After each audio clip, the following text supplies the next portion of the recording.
We're here still in South Dakota and Pine Ridge with Yellow Hair talking about slaughtering off the buffalo.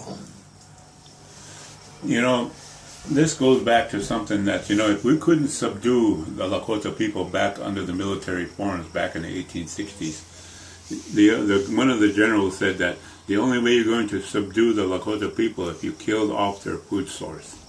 And that's what happened. Because if you can imagine,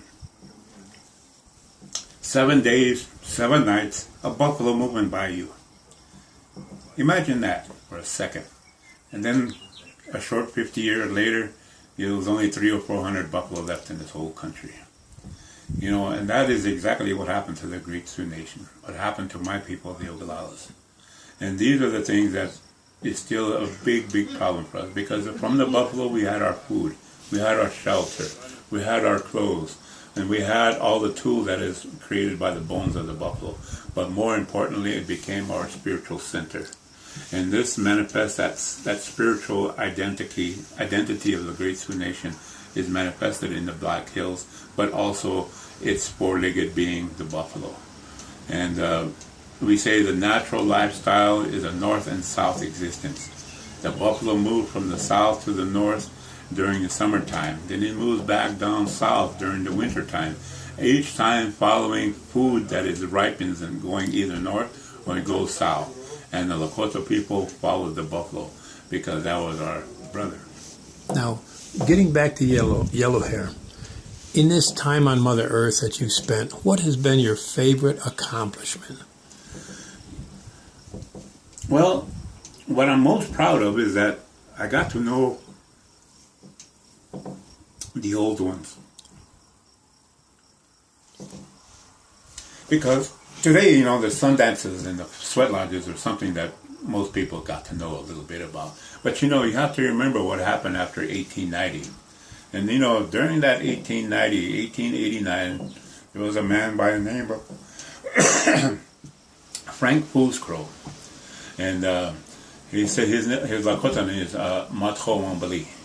And he was the one that was responsible for keeping all of our songs that are relative to the Sundance, because it was forbidden for Lakota people to dance, to sing, or even to speak the languages. So what happens to our traditional spiritual ways? It had to go underground, and it had to be done in secret. And so between 1890 and the growing up time of Mr. Frank Foolscrow, well, he kept it up. And, and it forbidden some of his family members to go to school so that they can learn these things. And so, that came back, and all these sun dances had been continuous, but a lot of it went underground. So over the years, Sundance has become something that's moving around the world. And because it's the only religion that pays respect to the creation. I've often heard Christian people tell me, it says, you have to prove that you love the Lord by destroying creation. And by doing so, and I say this is what that most people don't understand, it's called the Dominion policy. It had its roots in the Vatican in Rome, under what I call a papal bull, where Lakota people and other similar situated people, indigenous peoples, were only deemed to be 3/5 of a human being, because they did not accept a self-government, or they didn't accept Christianity, but although they can eat, sleep, and walk and talk, but these are the things that so once we were deemed to be heathens and devil worshippers and things like that, the rank and file of the Western civilization felt that they could do whatever they want with us. And they did. They came here, separated families by, taking away the young daughters away from the families, impregnating them and then sending them back to the communities where they came from. And that is something that really raised Cain with us for years, And, between 1890, when the massacre at Wounded Knee happened with Bigfoot and his people, 300 men, women, and children murdered on one of the coldest days of the year. And from that period of time to today, Lakota people have been languishing. But one thing that I always like to tell people is this. In the year 1890, Lakota full-bloods were in a plurality of 12 to 1. And between 1890 to 1934, parity was reached. That means 50% mixed bloods, 50% full-bloods. And then they had this Indian Reorganization Act. And the Lakota people, the full-bloods, did not vote in this election. Only the mixed bloods voted in this election. And to this day, that particular form of government, the Indian Reorganization Act government, has been the go-to government by the federal government, and because they say we give them the recognition. But the people who signed the treaties with the United States back in 1851 and 1868 have been largely ignored. And this is one of the biggest things, But, I often heard the old men, they always tell me, we're waiting for that one honest white man, they always say. And that is something that is very real because, every one of them came with a piece of paper, and got everything, and Lakota people didn't get anything in return. Millions and millions of acres of land were given up so that the Christian societies can make a life here in this part of the world. And then ignoring it. And then they always tell us, get over it. How are you going to get over something like that?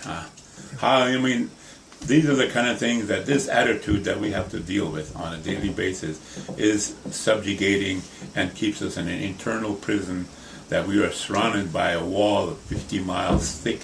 We can't see the wall. That's why people can't say we imagine it. But if we feel it every time we get off this reservation. You have policemen following your cars around. You're more than likely to be stopped by a patrolman because looking for your driver's license, looking for your insurance, see if your car is up to date, that kind of stuff. So we feel this oppression, by the non-Lakota people surrounding our reservation. Now, what has been in your time here on Mother Earth, this is optional, but what's been the worst moment of your life? Well, probably for me, because it's always a question of being a worst time in my life is probably the lack of people having to deal with people who don't know their own history. And that is really the big problem. Because, today they said they think everything is cool. It isn't. They had to murder, rape, kill Lakota people in order to achieve their so-called middle-class lifestyles, and nobody's taking responsibility for what will happen in their name. I'm often talked about something called by the people, for the people, in the Constitution of the United States of America. And yet their government, their manifested government of the people, by the people, has given lots and lots of promises to us. And yet not one promise has been kept. And I think that is the worst for me, because I expected more out of these people. They call themselves educated. They consider themselves caring. They consider to have empathy with the little guy, but we don't see it here. And I think that if I have to continue to explain this on a daily basis, and that is a kind of a worst thing for me all the time, because I expect more from them. I expect them to hold their government to the promises that they made in the people's names. So every man, woman, and child in this country who believes in the United States of America have an obligation to uphold the word that their leaders gave our leaders back in those treaties, because treaties can only be created between peoples, governments of the United States and the peoples of the Great Sioux Nation. Now, I've come 1,200 miles to ask you this question. One, to meet you, but to ask you this question. Yellow Hair, how do you feel about being Native? I rather look at it as being indigenous. And that is something that is for me, because I have a right to be here just like the rolling grass that grows on the prairie. I have a right to be here just as much as the wind that is blowing. I have a right to be here just like the tree that is here. All my four-legged friends, or the two-legged friends, or the winged ones, and those that swim. I feel like I'm part of all of that. And that's the reason why I say, because sometimes when I look at the word native, I always think that that's so self-centered. I would say indigenous because I belong to the whole, and the whole is part of me. Well, I apologize for the wording of the question, but No. that's the exact answer I was looking for. We're going to take a small pause.